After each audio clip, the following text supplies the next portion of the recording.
नमस्कार, स्वागत है आपका मेरे चैनल शिक्षा शाला पर।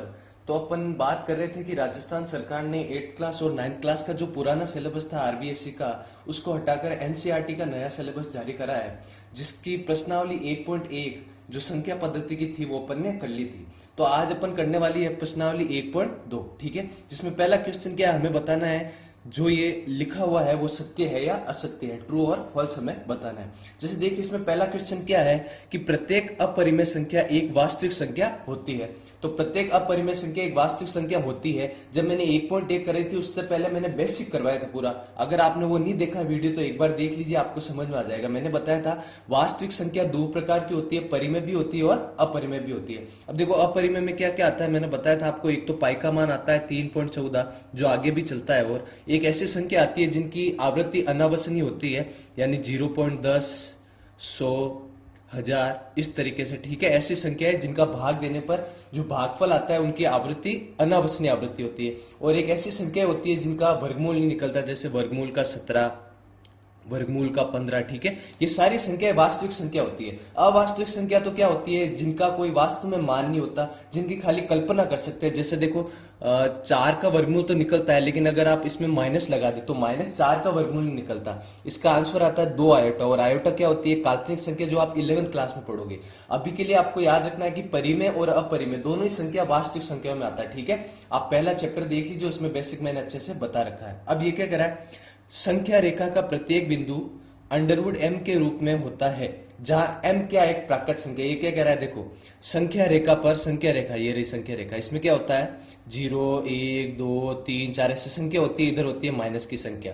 तो ये क्या कह रहा है, किसी भी संख्या को हम अंडरवुड के रूप में व्यक्त कर सकते हैं, किसी भी प्राकृत संख्या को, ठीक है। अब देखो प्राकृत संख्या में 2 भी आता है, 3 भी आता है, 4 भी। अब देखो जैसे मैंने 4 लिया, अंडरवुड का 4, तो 4 का वर्गमूल कितना होता है 2, तो ये तो आ गया संख्या रेखा पर। लेकिन अगर मैं ले लूं अंडरवुड का 3, तो बताओ 3 का वर्गमूल निकलता है क्या, नहीं निकलता ना।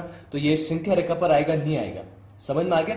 3 प्राकृत संख्या भी है लेकिन इसका वर्गमूल नहीं निकलता। तो ऐसी कुछ एक प्राकृत संख्या है जिनका वर्गमूल निकल जाएगा और वो संख्या रेखा पर आ जाएगी। जैसे 4 हो गया, आगे क्या होगा आपके, देखो 25 हो गया, 16 हो गया, 81 हो गया, इनका तो वर्गमूल निकलता है। लेकिन ऐसी भी प्राकृत संख्या है जिनका वर्गमूल नहीं निकलता है और उन संख्या रेखा पर नहीं आएगी। तो जरूरी नहीं है कि सभी प्राकृत संख्या संख्या रेखा पर आए। तो ये क्या हो जाएगा, असत्य। कुछ आएगी और कुछ नहीं आएगी, तो ये आज आपके हो जाएगा असत्य।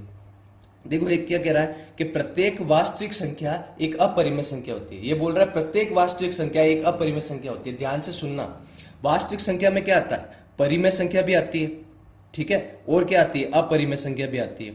ये कह रहा है कि सारी वास्तविक संख्या अपरिमेय संख्या है। अब वास्तविक में तो परिमेय भी आ गया और अपरिमेय भी आ गया। अब बताओ, ये कह रहा है कि सारी वास्तविक संख्या है, तो परिमेय भी वास्तविक ही है। क्या आप परिमेय संख्याओं को अपरिमेय बोल सकते हो क्या, नहीं बोल सकते ना। समझ में आ रहा है ना। जैसे परिमेय में तो क्या आता है कि परिमेय में यह आ गया आपके 4/7, लेकिन 4/7 अपरिमेय में नहीं आता है। समझ में आ गया।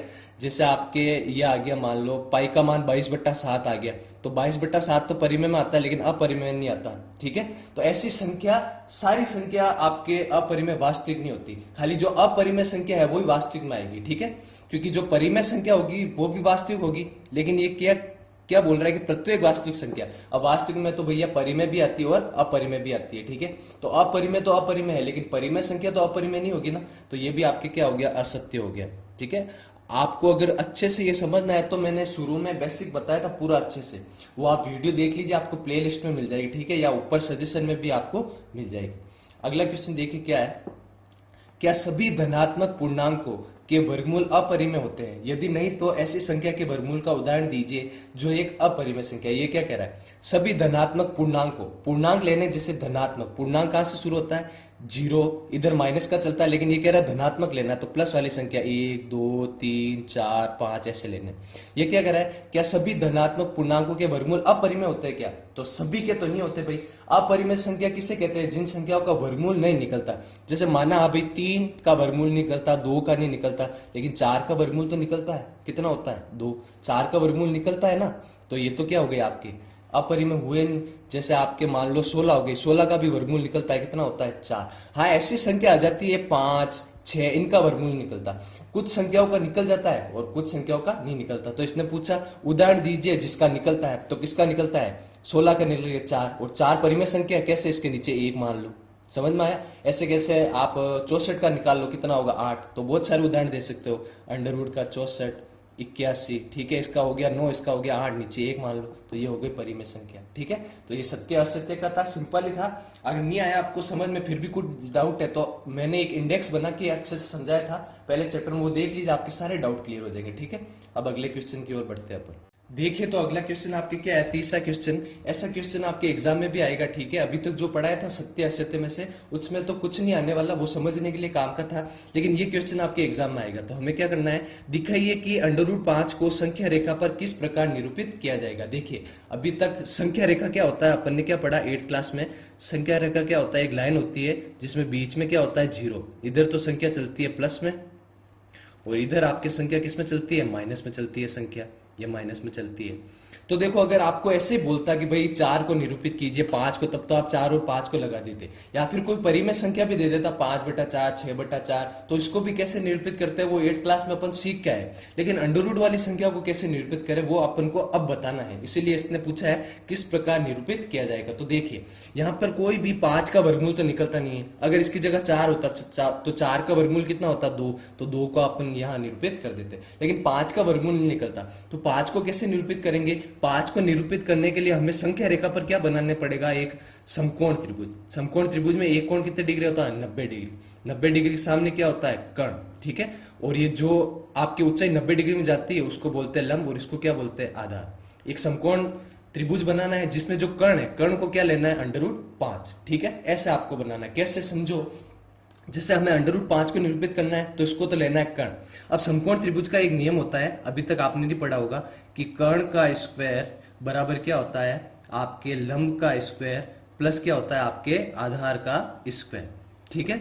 मतलब कर्ण के वर्ग का मान लंब और आधार के वर्गों के योग के बराबर होता है। मतलब अगर ये 5 है तो इन दोनों का योग भी वापस कितना होगा, 5। अब देखो कर्ण को हमें क्या मानना है, √5, तो √5 का क्या हो जाएगा, स्क्वायर। अब √5 का स्क्वायर कितना आएगा, देखो √5 और √5 को करा गुणा, 5 कितना हो गया 25, और 25 का वर्गमूल कितना होता है 5, तो ये तो आ गया 5। अगर ये 5 आए तो बाकी इन दोनों का योग भी कितना होगा, 5। तो इसको ऐसे लिख सकते हैं 4 + 1। समझ में आया? अब यहां से कर्ण लंब सबका मान निकालो, तो कर्ण का मान कितना आएगा, देखो कर्ण को मैंने क्या बोला, क्या मानना है, √5, तो ये हो गया √5, ठीक है।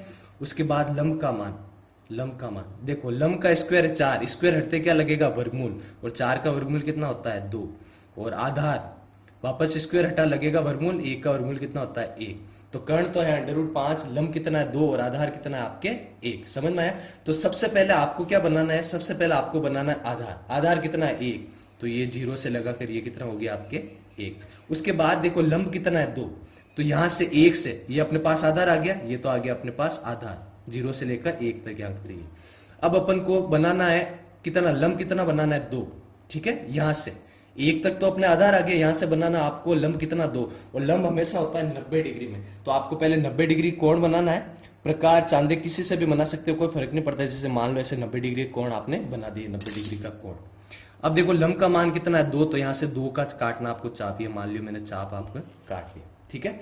ये हो गया लंब। अब हमें बनाना है कर्ण, तो 90 डिग्री के सामने क्या होता है, कर्ण, ठीक है। ये ऐसा होता है कर्ण, तो कर्ण बना दो ये, तो ये हो गया आपके, इसको इससे मिला लो 0 से, तो ये यहाँ पे आपके क्या आएगा, √ का 5। अब देखो ये तो √ का 5 समकोण त्रिभुज में आया, हमें इसको संख्या रेखा पर निरूपित करना है। तो संख्या रेखा पर कैसे निरूपित कीजिए, यहाँ पर रखिए प्रकार, प्रकार को कम ज्यादा करके यहाँ तक लाइए, फिर प्रकार को आगे आगे बढ़ाते जाइए, ऐसे ऐसे ऐसे ऐसे ऐसे ऐसे। तो प्रकार जब यहाँ पर आएगा ना इस पॉइंट पे, तो इस पॉइंट पे आपका किसका मान आएगा, √5 का। समझ में आ गया आपको? देखिए एक और क्वेश्चन ऐसा लेता है, हमें √2 को करना है संख्या रेखा पर निरूपित। तो जिसको संख्या रेखा पर निरूपित करना है उसको क्या मानना है, कर्ण। तो ठीक है, तो क्या लिखना है पहले, कर्ण का स्क्वायर बराबर क्या हो जाएगा आपके आधार का स्क्वायर प्लस क्या हो जाएगा आपके लंब का स्क्वायर, ठीक है। और कर्ण को क्या मानना है, √2, तो √2 का स्क्वायर मैंने बता दिया 2 और 2 4, 4 का वर्गमूल कितना होगा 2, तो ये हो गया 2। ये 2 आया तो वापस इसको भी 2 बनाना, तो इसको क्या लिख दो आप 1 + 1, यानी आपके आधार भी कितना है 1 और लंब भी कितना लेना है 1। तो ये हो गया आधार एक। लंब किस में होता है? 90 डिग्री में। तो पहले 90 डिग्री का ऐसे कोण बनाना, यहाँ पर चांदी या प्रकाश से बनाना, स्केल से मेरे जैसे नहीं, मैं तो आपको ऐसे समझा रहा हूँ। ये 90 डिग्री कोण, यहाँ से 1 सेंटीमीटर का चाप, अब इसको और यहाँ से मिला दो ऐसे, तो ये हो गया आपके √2। ठीक है, ये ऐसे √2 बनेगा। ये हो गया √2 भी हो गया। समझ में आया आपको? ऐसे अब जैसे √3 का आ जाए, एक बार मान लीजिए √3 का ले रहे हैं अपन। ठीक है, तो कर्ण का स्क्वायर, तो √3 का स्क्वायर कितना हो जाएगा आपके पास? देखिए 3 × 3 9 हो जाएगा, तो 9 का वर्गमूल वापस कितना होता है? 3, है ना? ऐसे देखो √3 का स्क्वायर अपन लेंगे तो √3 × √3, ये गुणा होके कितना हो जाएगा आपके √ का 9, और 9 का वर्गमूल कितना होता है? 3। तो ये 3 है तो वापस उधर भी 3 बना है, तो क्या लिखोगे आप? ऐसे लिख दो 2 + 1। तो कर्ण का मान आपके पास कितना आ जाएगा? √3। आधार का मान कितना आ जाएगा आपके पास? यहाँ पे स्क्वायर लगा होगा ना, कर्ण का स्क्वायर आधार का स्क्वायर, तो स्क्वायर हटा तो क्या लग जाएगा? √√ का 2। और लंब का मान कितना आ जाएगा? 1 पर √ लगेगा, वापस 1 ही आएगा। तो वापस हमें √3 बनाने के लिए पहले क्या बनाना पड़ेगा? √2। और √2 देखो अभी अपन ने बनाया, तो ऐसे पहले आपको √2 बनाना पड़ेगा। तो अब की बार ये जो √2 देना, ये किसका काम करेगा? आधार से। फिर आधार से हमें लंब कितना बनाना है? 1 का। तो ऐसे यहां से 90 डिग्री बनाना पड़ेगा। अब आप ये आपके √2 क्या हो गया आपके? ये हो गया आपके लंब। तो यहां से 90 डिग्री बनाना पड़ेगा, ये 90 डिग्री। फिर यहां से लंब काटना पड़ेगा 1 का, ये काट लिया 1 का। ठीक है, अब इसको यहां से मिलाना है ऐसे, इसको यहां से ऐसे मिलाना है, ये हो गया। तो ये बनेगा आपके √3। अब इसको संख्या रेखा पर निरूपित करना है, तो प्रकार को यहां तक ले जाइए, फिर आगे dot dot dot dot dot dot करके ये आपके यहां तक ही आ जाएगा। ठीक है, और ऐसे √2 का बनाते हैं, डॉट डॉट डॉट डॉट करके ये आगे ऐसे आपके हो जाएगा। तो √5 का हो गया, √2 का हो गया, √3 का हो गया। √5 का तो आपके ईजी है, लेकिन √3 का बनाने के लिए पहले आपको √2 का बनाना पड़ेगा, फिर √3 का बनेगा। ठीक है, आपको समझ में आ रहा है? अगर ऐसे √4 का आ जाता, तो देखो 4 का तो वर्गमूल सीधा कितना निकलता है? 2। तो इसको तो सीधा अपन यहाँ पे लिख देते 2। ठीक है, तो किसका इंपॉर्टेंट हो गया आपके? √5 का, और √2 का, और √3 का। √5 का भी सरल है, लेकिन √3 का आपके थोड़ा भारी पड़ता है। उसमें √3 का बनाने के पहले √2 आपको बनाना पड़ेगा। तो ये आपको अच्छे से समझ में आ गया होगा। मैंने पूरी कोशिश करी है आपको ये समझ में आ जाए। खाली समकोण त्रिभुज का आपको समकोण त्रिभुज बनाना है, और जिसको संख्या रेखा पर निरूपित करना है ना, उसको आपको कर्ण मानना है। फिर अगर कर्ण मान लो 2 आया, तो पीछे आधार और लंब का योग भी कितना लाना है? 2। तो उसको 1 मान लिया, वो मैंने आपको समझा दिया कैसे बनाते। ठीक है, वीडियो अगर आपको अच्छा लगा तो प्लीज़ चैनल को सब्सक्राइब कीजिए, अपने दोस्तों के साथ शेयर कीजिए, और आगे वाले वीडियोस को तुरंत पाने के लिए आप बेल आइकन पर जरूर क्लिक करें, ताकि वीडियो आते ही आपको पता चल जाए। ठीक है, धन्यवाद।